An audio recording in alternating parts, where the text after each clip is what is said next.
Thierry Frémaux, bonjour, vous êtes le directeur de l'Institut Lumière et aussi le délégué général du Festival de Cannes. Alors on connaît bien votre passion pour le cinéma, vos compétences aussi. On connaissait moins en revanche votre passé de judoka, un sport qui vous a beaucoup marqué et vous dites que vous lui devez beaucoup. C'est d'ailleurs le mot judoka que vous avez choisi comme titre du livre que vous venez de publier chez Stock. Alors d'où vous vient cette passion pour le judo?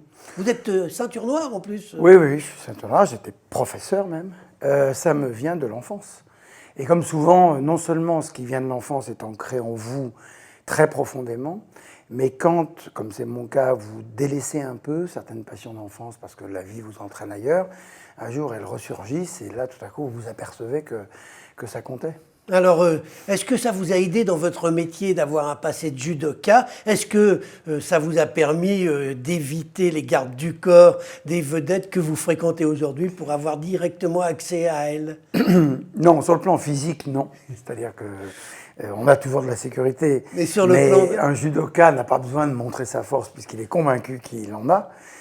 Mais sur le plan de, je crois, d'une certaine sagesse ou en tout cas d'une certaine sérénité, le judo et le sport en général enseignent une certaine acceptation de la défaite, de la difficulté, de mesurer sa joie, de ne pas se décourager, etc. Et oui, ça, je crois que ça vient du judo. Alors, ce livre, pourquoi ce livre? Vous n'aviez pas assez d'occupation, vous vous ennuyez dans la vie? Ben, j'avais moins d'occupation il y a un an, puisqu'il y avait ce confinement, et c'est là que je l'ai quasi enchaîné et achevé. J'avais écrit un article il n'y a pas très longtemps, enfin quelques années avant, sur le premier film de Kurosawa, l'auteur des 7 samouraïs, qui s'appelle, son premier film s'appelle La légende du grand judo, Sugata Sanshiro. Et à partir de cet article, Manuel Carcassonne chez Stock m'a dit, mais il n'y aurait pas quelque chose à faire. Et moi, j'en étais convaincu qu'il y avait un livre d'histoire à faire. Et puis c'est lui qui m'a entraîné à être de plus en plus personnel. Sur le thème, il faut que les gens s'identifient à un parcours de vie. Et je ne croyais pas que j'irais aussi loin, parce que je dis beaucoup de choses. Et moi-même, j'ai fait un petit voyage intérieur. Alors, vous avez beaucoup de choses à raconter. D'abord, de votre vie. Vous avez commencé votre vie aux Minguettes. J'ai commencé le judo même dans le centre aéré d'EDF, puisque mon père était chez EDF. Et il y avait du judo partout. Vous n'avez pas fait de judo? Plein de gens ont fait du judo. J'ai pas fait de judo, je suis désolé. Mais plein de gens ont fait du judo. Je dis que Laetitia Casta, Mick Jagger, Vincent Lindon, Bernard-Henri Lévy, il n'y a pas très longtemps, me dit, mais moi aussi j'ai fait du judo. Bon, que n'a-t-il pas fait lui? Mais non, j'ai commencé comme ça. Et en effet, ensuite on est venu habiter à Vénissieux, aux Minguettes. Et j'ai fait toute la partie du judo à Saint-Fond, au judo club de Saint-Fond, sous la direction de Raymond Rodon. Alors, vous êtes le monsieur cinéma lyonnais, même national, puisqu'aujourd'hui vous êtes l'un des principaux acteurs de ce milieu. Lyon est le berceau du cinéma, mais ça on le sait à Lyon, on le sait en France, on ne le sait pas aux États-Unis. Je me souviens d'une visite de Michael Jackson que vous aviez reçue à l'Institut Lumière, j'avais la chance d'être là, et il a découvert ce jour-là qu'en fait il y avait les frères Lumière qui avaient inventé le cinéma. Pour lui, le cinéma c'était américain. Il y a beaucoup d'Américains qui pensent que ça vient de chez eux. Non, ils ne savaient pas non plus que c'était éventuellement Thomas Edison, le grand rival de Lumière à cette époque-là. Ils ne savaient pas grand-chose. Donc. Oui, les Américains ne savent pas beaucoup sur ces histoires-là. Mais vous avez raison de dire que maintenant ça se sait à Lyon. J'allais presque dire que ça se sait moins à Paris qu'aux États-Unis. D'ailleurs, les plus grands ennemis de Lumière sur le plan de cette bataille des hommes et des idées de la fin du 19e sont plutôt français. Et même là, lorsqu'on a célébré les 125 ans de l'invention de la salle de cinéma, au moment où elles sont fermées, on a reçu à nouveau quelques petites piques. Ça venait de Français, ça venait de gens qui disaient « mais non, Lumière n'a rien fait ». Il y avait Muybridge, il y avait Marais, il y avait Reynaud, il y avait Edison, il y avait Le Prince, il y avait toute une série d'inventeurs, et absolument.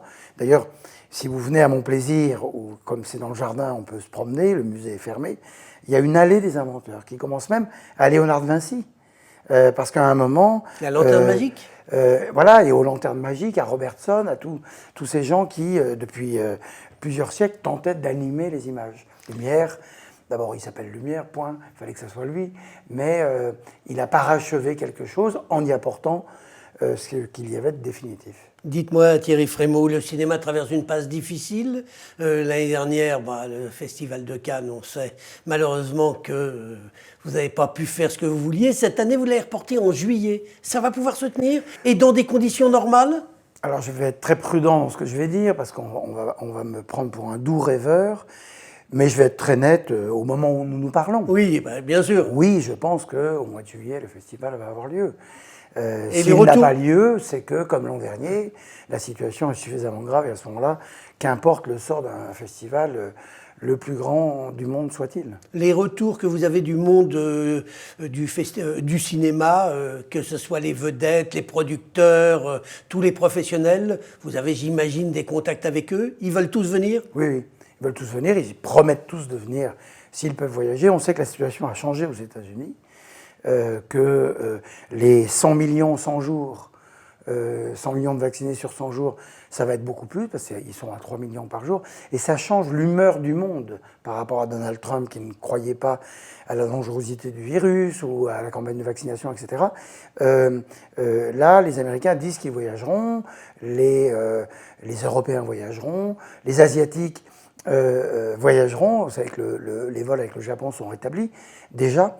Les Chinois, c'est assez drôle parce que les Chinois disent « Comment ça se fait que vous n'arrivez pas à enrayer cette pandémie ?» Eux qui nous l'ont envoyée.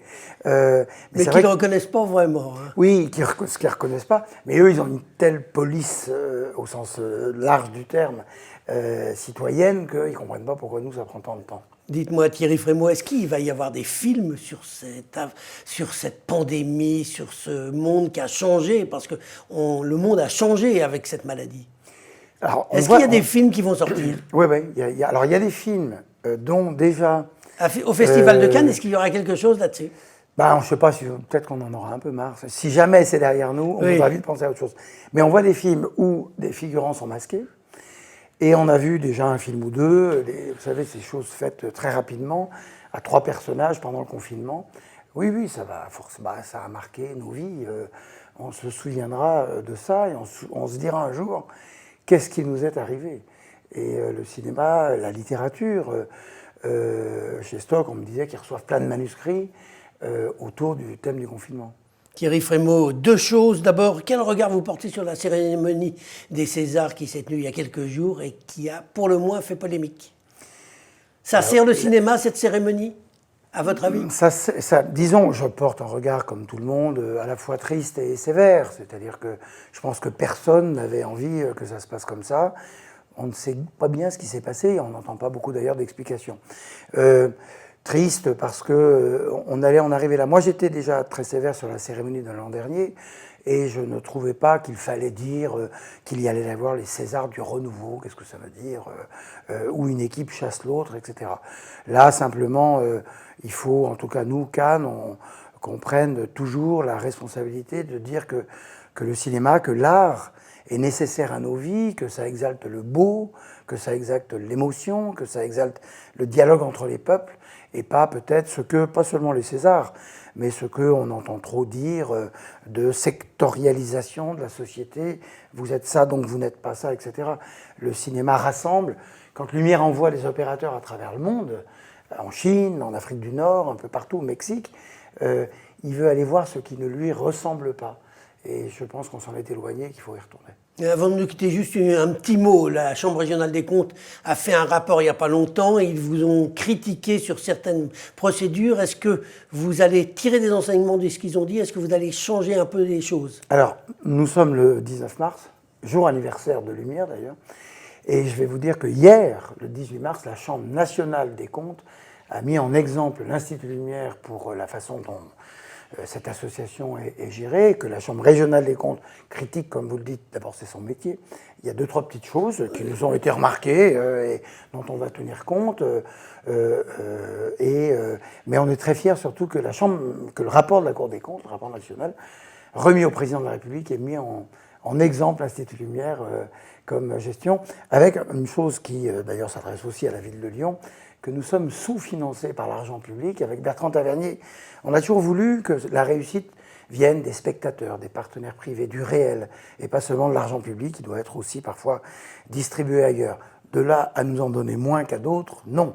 Donc, c'est le travail qu'avec la nouvelle équipe, nous sommes en train de faire pour que l'Institut Lumière soit mieux financé. Eh bien, rendez-vous dans quelques semaines, dans quelques mois, pour à nouveau aller dans les salles de cinéma avec vous, Thierry Frémaux. Ô combien. Thierry Frémaux, je vous remercie. Merci à vous.